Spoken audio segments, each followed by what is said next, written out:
Iran.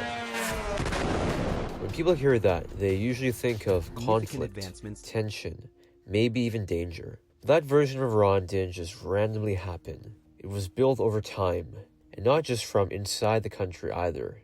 If you actually go back and look at the history, a lot of the key moments come from decisions made outside of Iran. So this isn't just a story about Iran.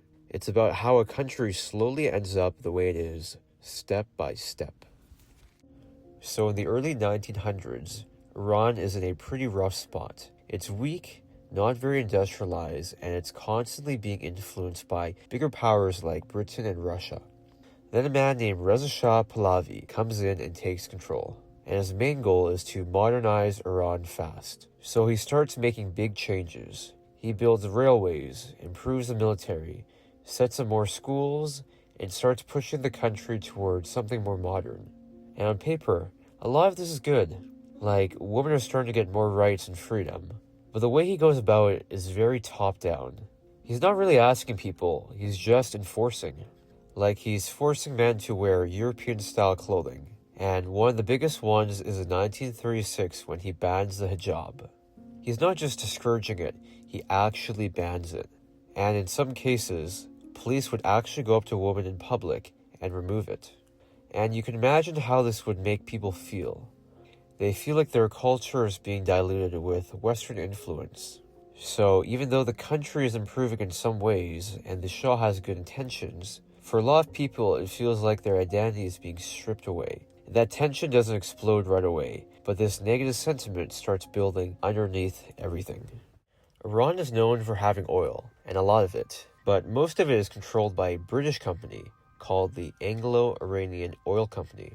And the problem is that most of the profits are going to Britain, not Iran, making Britain richer and keeping the Iranian people poor. So naturally, people aren't happy about that. Then Mohammad Mossadegh comes in. He's the first democratically elected prime minister, and one of the main things he does is campaign for nationalizing Iran's oil.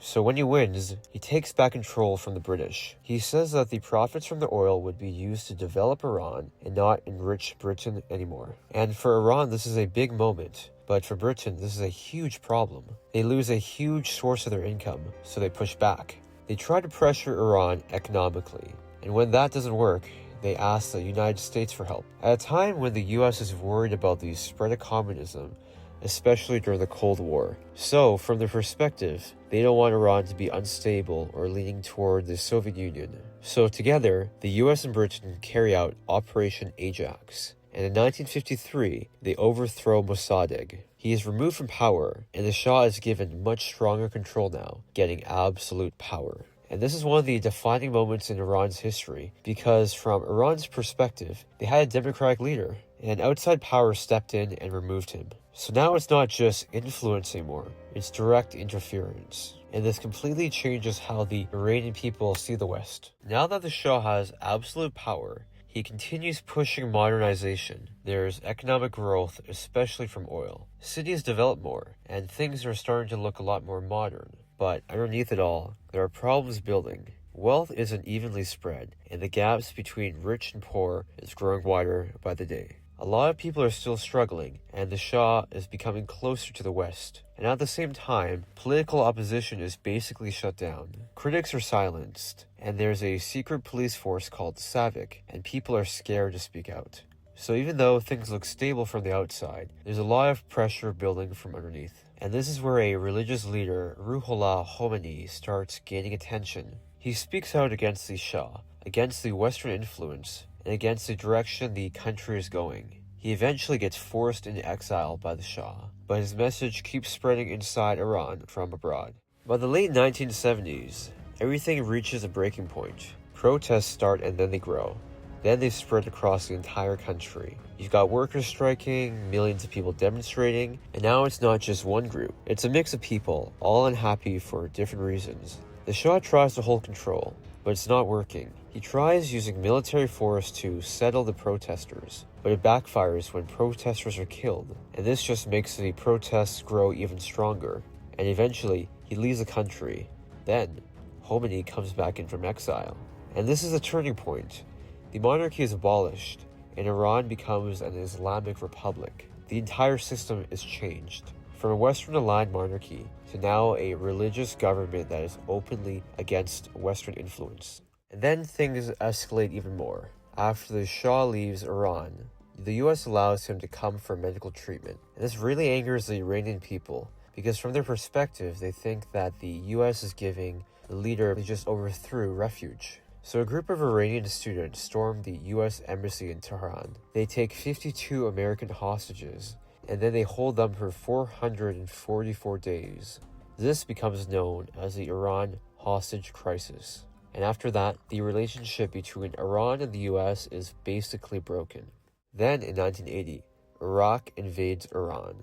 Led by Saddam Hussein, he sees Iran as unstable after the revolution and thinks it's a good opportunity to wage war. But the war ends up lasting 8 years. It's long and it's brutal, and there are massive casualties. But for Iran, it does something important. It takes a country that just went through a revolution and brings people together against a common enemy. And this process helps to unify the country, and this helps strengthen the new regime.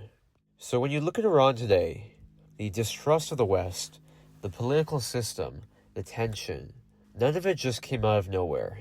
It comes from layers of things over time.